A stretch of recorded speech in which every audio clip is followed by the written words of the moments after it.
হাদি হত্যার বিচার আজকে যারা চাইছে তারা কি নির্বাচন ভণ্ডুল করতে চাচ্ছে, নির্বাচন হতে দিচ্ছে না? বিষয়টা কি এইরকম? ইনকিলাব মঞ্চের ফেসবুক পেজে একদম বোল্ড করে সরাসরি বলে দিয়েছে যে নির্বাচন কোনোভাবেই বানচাল করা যাবে না। অর্থাৎ তারা নির্বাচনের পক্ষে, হাদি হত্যার বিচার চাইছে।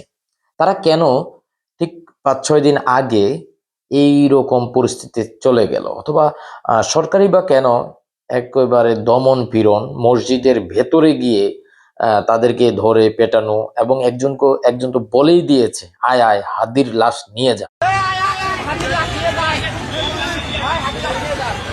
একজন পুলিশের সদস্য এই কথা বলতে পারেন? তাহলে জনগণের কাছে কি বার্তা যাচ্ছে? কি বার্তা যাচ্ছে? এটা সিরিয়াস একটা প্রশ্ন। দেখেন, ইনকিলাব মঞ্চ তারা একটা সময় বেঁধে দিয়েছে এই সরকারকে। এই সরকার কিন্তু বিচারটা করতে পারে নাই। যাদেরকে ধরেছে তাদের বিচার আদৌ হবে কিনা, তাদের কি হবে, সামনের সরকার কি করতে পারে, এটা কিন্তু বোঝা যাচ্ছে না। 12 তারিখ নির্বাচন। নির্বাচনে জনগণ যদি প্রশ্ন করে, অথবা জনগণ যদি সেখানে ভালোভাবে ভোট দিতে পারে, অথবা ভোট কি হবে না হবে এটা ভোটের পরে দেখা যাবে।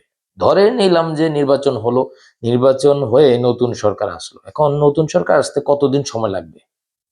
গণভোট, হ্যাঁ বা না, তারপর উচ্চকক্ষ, এই ইস্যুগুলা নিয়ে একটা বিষয় আলোচিত ছিল যে 6 মাস, 180 দিনের ভিতরে নির্বাচন, সরকার গঠন হবে।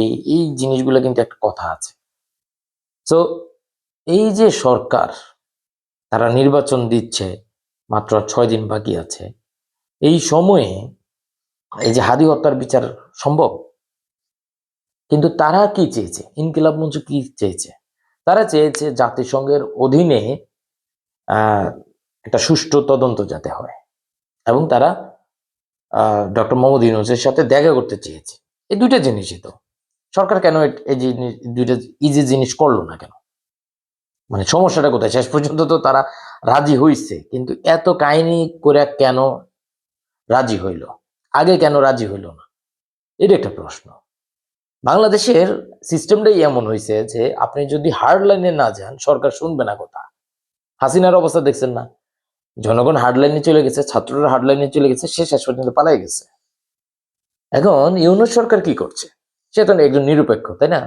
ছাত্ররা তাকে বসিয়েছে, সে নিজেই বলেছে।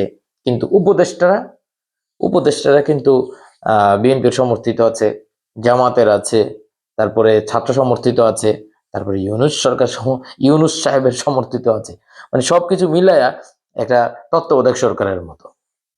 তারা চাইলে হাদি হত্যার বিচারটা খুব সুন্দরভাবে করতে পারত, কিন্তু তাদের সামনে আসলে কি কি বাধা ছিল, কি কি পাহাড় ছিল, পাহাড়, এই পাহাড়গুলো আসলে কতটুকু উঁচু, সেটাই কিন্তু শেষ পর্যন্ত দেখা যাচ্ছে।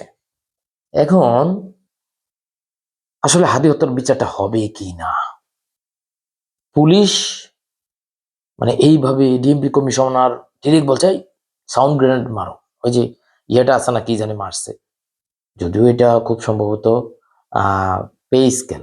এখন পে স্কেল তো এই সরকার দিতে পারবে না, সম্ভব না। পে স্কেলের আন্দোলনটা করছে মানুষজন।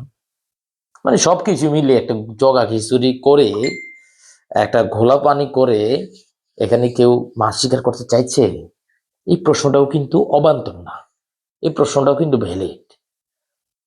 তবে ইউনূস সরকারের যে ইন্টারিম গভর্নমেন্ট, এই গভর্নমেন্টের আমলে যত আন্দোলন হয়েছে, শেখ হাসিনার আমলে মনে এত আন্দোলন হয় নাই 17 বছরে। এটা একটা সমস্যা যে ইউনূস সরকারের ঠিকভাবে কাজ করাটা। আরেকটা বিষয় তো অনেকেই বলে যে 11-11 সময় মানে আর্মি যে সহযোগিতা করেছে, এটা ইউনূস সরকারকে এতটা সহযোগিতা করে নাই। এটাও কিন্তু সোশ্যাল মিডিয়ায়, অথবা বিভিন্ন সাংবাদিকরা, অথবা আইনজীবী যারা টকশোতে কথা বললেন, তারা কিন্তু অনেকেই এই জিনিসটাও কথা উল্লেখ করেছেন। সো আপনাদের কাছে আসলে কি মনে হয়?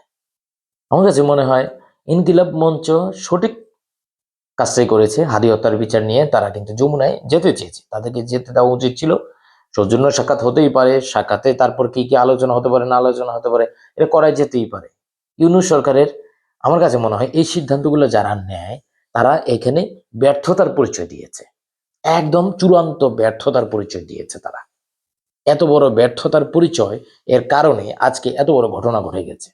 তারা ইউনূস সাহেবের সাথে দেখা করলে কি হতো, কথা বলতো, কথা বলে তারা একটা আবেদন জানাইতো, ইউনূস সাহেব আবেদনটা শুনতেন, শেষ পর্যন্ত আপনাদের শুনতেই হলো। এখন জাতিসংঘ তারা তাদেরকে জাতিসংঘকে ইনভাইট করেছে, এখন জাতিসংঘ আসবে কি আসবে না তাদের বিষয়। তো সবকিছু মিলিয়ে একটা হাস্যকর অবস্থা করে তারপর কথা শুনতে হয়, বিষয়টা এরকম হয়ে গেছে।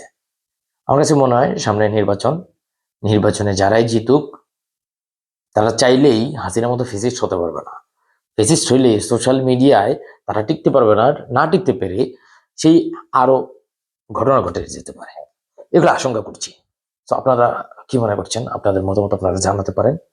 খুবই দুঃখজনক বিষয় যে হাদির যে হত্যাকাণ্ড, ভিডিও ফুটেজ আছে, দিনে দুপুরে ঘটেছে ঘটনা, কি বলবেন? এটার বিচারটা হচ্ছে না, খুব দুঃখজনক। তাহলে সামনে যে বিভিন্ন হত্যাকাণ্ড বাংলাদেশ যেটা আছে, এই ধরনের হত্যাকাণ্ড হতেই পারে, হবে। এবং ইসি তিনি তো বলছেন এটা বিচ্ছিন্ন ঘটনা, তো এই ধরনের বিচ্ছিন্ন ঘটনা আরো সামনে ভবিষ্যতে হতেও পারে।